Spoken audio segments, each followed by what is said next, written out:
Worship leaders, worship musicians, and those who love to worship. A few weeks back, I was guest leading worship somewhere, and a man came up afterwards and asked me, "How did you learn to write songs the way that you do?" Well, let's talk about it.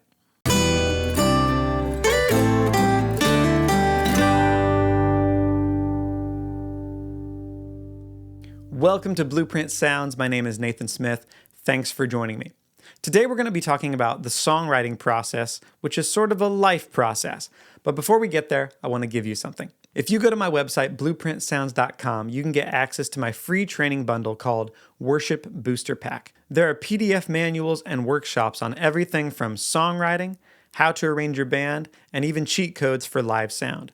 Again, that's all at my website, blueprintsounds.com, or click on the link nearby, blueprintsounds.com/Worship Booster Pack, all one word. All right, let's talk about the songwriting process. A few weeks ago, I visited another town and led worship. And after the service, a gentleman came up to me and said, "Hey, I would love to hear about your process because I know that you didn't start writing songs like you're writing and singing for us all in one go. Like what happened there that got you to the point that you are now?" So, Paul, this video is for you. As I look back now, I guess all of my life had been leading up to writing songs, even though I didn't know it. When I was a kid, I used to write songs to annoy my two older brothers. But when I was 9 or 10, I remember lying on the living room floor, listening on my Walkman to a cassette tape about a guy talking about songwriting. He was a Christian artist, and on one side of the cassette tape were the songs that were on his album. But on the other side, there was a little interview where he talked about the songwriting process. And this was long before, I didn't play an instrument at this time. I sang, but again, just to annoy my brothers. But I remember rewinding that tape and listening over and over to him talk about how he would sit at the piano and think up ideas, and he would talk about songwriting. And this is before I'm a songwriter, but something inside me knew that this was important. So I was just soaking that story up even before I could play an instrument. I believe that that was part of my design. Even from a young age, before I knew what I was listening to, my spirit understood that I was a songwriter, and that was going to be important to me later on in life. The second thing I had was a sandbox. My dad knew that I was musical, and so when I was 11, he gave me his old beat-up electric guitar and got me lessons, and I started learning how to read music and how to play chords and all the rest of it, and I did that for years. I remember sitting with my teacher, Tom, and I would play, a simple folk tune like Amazing Grace or whatever, and he would play the accompanying chords. And I remember being amazed at how just two instruments could make all of that sound. Well, later, he showed me how chords worked, and then he showed me composition. He explained that, melodies come from chords and that there's more than one right answer for what chord might go over a melody. And so he would have me make a melody on my sheet paper. He'd have me put the chords over the top of it, and then he had me write the lyrics underneath it. And that is when the lights came on, that all of my favorite things could actually come together in this thing called songwriting. Because I also loved to read. All of my brothers and my cousin, the whole family, put a high importance on reading. I remember I went through in middle school this voracious reading period where I would read novels in a weekend. There was one time I read a 500-page novel in less than 2 days. I read all night, I read all the next day, I read all night. I just couldn't get enough of it. And it was that intake of literature and exposing myself to poetry and all this different stuff that I knew that I needed, but I didn't know why. I just was curious about it. And that was my sandbox. As I got into high school, I had a band and we played songs together and I wrote my own.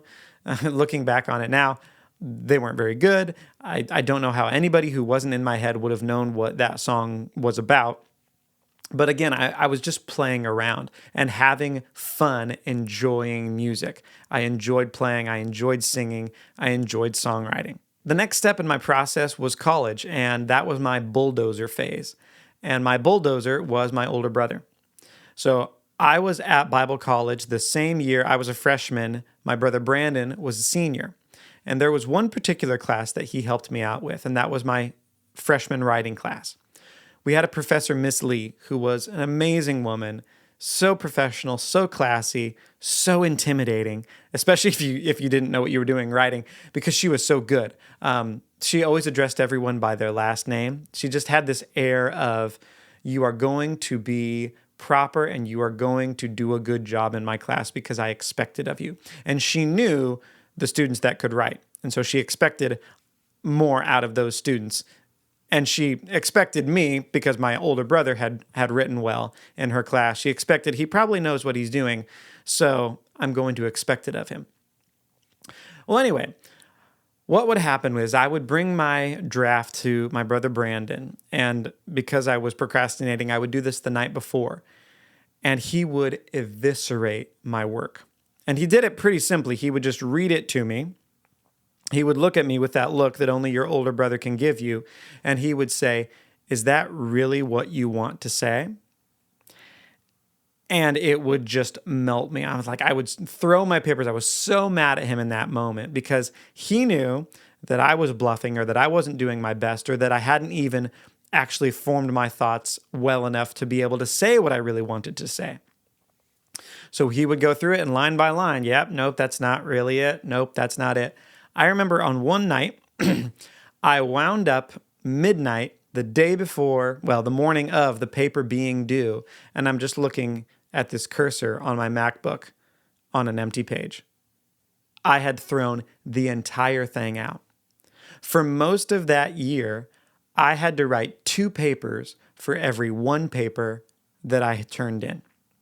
It got to the point where Miss Lee got curious and she started asking me to bring my old drafts in so she could see the difference between the two. But that was how hard it was for me to write with Brandon looking over my work, because he would not lie to me. He just told me like it was. He was my first editor, and he showed me what writing really could be and just how awful it could be. But I needed that. I needed to know that I could do good work if I stuck it out, if I went through the pain of throwing away all of your work and starting over. Again, like I said, most of that year, I wrote 2 papers to every 1 paper. And after a while, it wasn't about the grades. It was about, can you make this better? And that's where I really, really learned what editing can do. And so I became my own editor. I became my own worst enemy when it came to the songwriting process, because I had already been writing songs by that point. But then I started really going at it with a scalpel and saying, like my brother told me, is this really what you want to say? And if it didn't make sense, if it didn't hold water, if the logic was wrong, if I just rehashed the first verse in my second verse, I knew that, well, no, it's not good enough. And so my songwriting took another step up when I got to college, because my writing took a step up because of my brother. So I had the design, I had that curiosity at an early age about songwriting. I had the sandbox during middle school and high school of just playing around with it. Then I had the bulldozer in my brother, showing me that, hey, you can step this up. You can be a much better writer than you are if you're willing to put in the work. And then after college, I thought that I was going to be famous. I was a better guitar player than most people I knew, a big fish in a little pond. And I thought, well, what I deserved was a record deal and to go travel around the world, singing worship songs and being a itinerant worship leader and generally being famous, like I said. And then that didn't happen. And this was the one thing that I didn't have that I'm so glad now that I didn't have: celebrity, notoriety. After college, I led worship for my parents' house church. And when I mean house church, I mean literal, it's in a house. I was leading worship in the living room. We had about 20 people, former students of the college that I went to. And over the years, they got married, they moved out of state, they took jobs somewhere else, et cetera, et cetera. And I watched our group get smaller and smaller as I'm writing songs and playing the guitar. It was demoralizing. I thought, am I going to be the last one out? Am I going to have to turn the lights when I go away? Because this is not success. This is not getting better, right? Things are getting worse. Why do I feel so hidden? Why do I feel so isolated? And multiple times I thought to myself, well, maybe the answer is somewhere else. I had 3, kind of my top choices of different ministries that I thought, well, these are internationally known ministries, elsewhere in the country. If I could only just go there, maybe that would fix my problems, because boy, am I feeling like I don't matter here. But I never pulled the trigger on it. One was I didn't have any money to move. But secondly, something in me knew that if I was to go somewhere else, that I would absolutely stuff my own voice for somebody else's vision. And I wouldn't even have to be asked to do it, right? If you move to a big ministry, you're already going to somewhere where somebody has an established thing that's working. That's why you're attracted to it. I knew that if I went to my top choice, they have a sound, they have a crew, they have a vision for what their stuff sounds like. I knew that if I went there, I would, of my own doing, not because they asked me to, I would stuff my voice. I would put that aside. I would serve the institution to the best of my ability, and I might even be repaid for it in notoriety or, a bigger platform or whatever it was.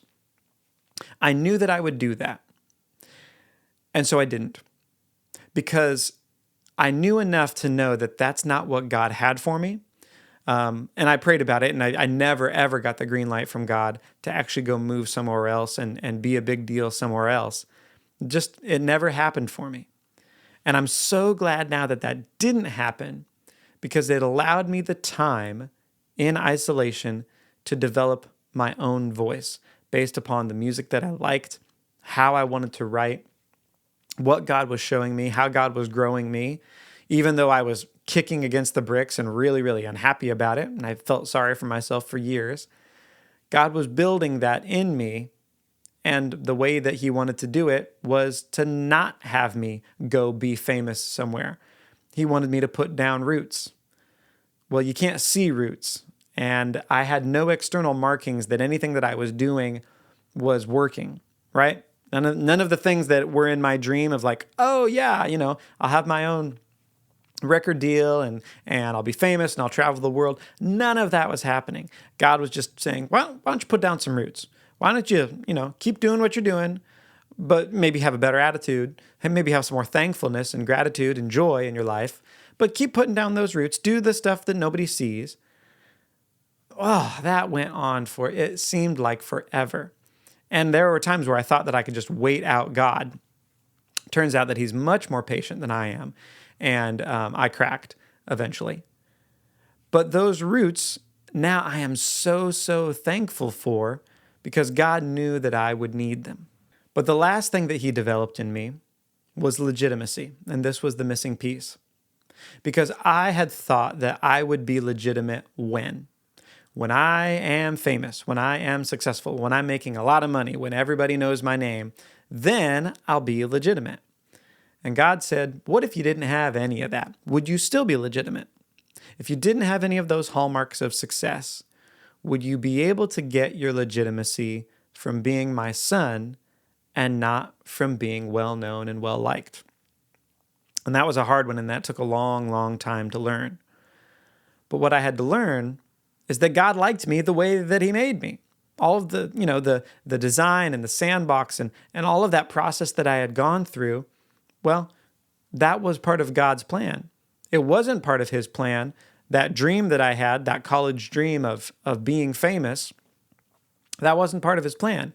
But he wanted me to still be legitimate in my identity in him, and not because of all of the things that I had accomplished for myself. Like I said, that took years for me to finally own that I was legitimate because of God and not because of what man could give me. Well, now the funny thing is that I do not want the dream that I had in college. I'm so glad that God did not give that to me. Instead of giving me a record deal, he said, well, why don't you go learn how to make your own album, which is exactly what I did. And I'm in the middle of making another one. That process was really slow, and it was different than I thought it was going to be. I thought, I'll go into a studio, I'll use all the best gear and whatnot, and somebody else will pay for it, and then I'll have this amazing product. He said, no, you're going to learn to do it yourself. You're going to learn how to mix and EQ and produce and record and all that. I did not have that on my radar. I didn't even really know what that was about. And turns out that I had to learn that for myself, and that was part of the process. I used to really want to be part of a large organization, to have a big platform and have a large reach. Not anymore. Now I know that God had something different in mind for me, and that the new thing that he wanted me to do wouldn't have been doable in a larger organization. I used to want to travel around the world worship leading because that felt big and important. Not that that doesn't sound fun anymore, but God was more interested in me sounding like the land that he planted me on, sounding like I fit somewhere. That was more important than sounding like everything everywhere. And he's like, no, why don't you put down roots right where you're at and stop despising where you are? Because I think that's actually what I want out of you. So Paul, in answer to your question, what was that process like of learning how to songwrite? It involved a lot of me not getting what I wanted, because God knew what would actually fulfill me. And so he gave me that. He gave me the raw materials to develop to the point where I started wanting what he wanted for me and stopped wanting what I wanted for me.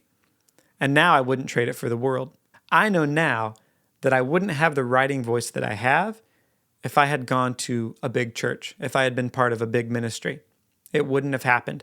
It would have gotten lost in the hustle and the bustle, or I would have missed when God actually wanted to change things up. Because I do believe we're in a new season, and God is unleashing new worship that absolutely needs to be released right now.